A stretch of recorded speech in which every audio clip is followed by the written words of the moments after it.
Let's take you live to Anika, the Aged Care Minister, and the Acting Prime Minister, Richard Marles, also off there to her right. Let's listen in. Much more raw data available online about what different residential facilities are spending their money on. So I think you will see an increase in transparency and accountability overall. What was the first part of your question?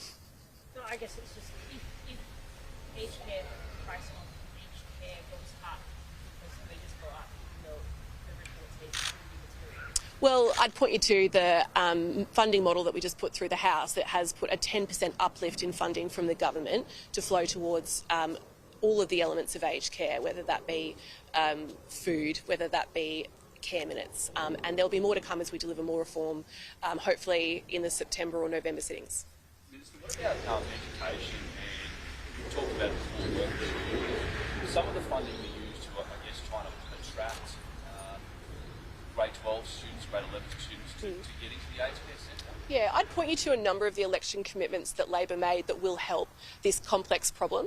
So we've got the additional HEX places for areas that have skills shortages. We've got the fee-free TAFE places. Both of those are to incentivise pathways to give us more nurses, more personal carers enter into aged care, because this is a broader problem. This is the problem care economy-wide. This is aged care, this is veterans, this is the NDIS, this is the care economy. So we have a number of different election commitments that flow across a number of different portfolios designed to increase both the pathways available to people and to reward it more, because like I've said before, I actually believe this is a cultural problem.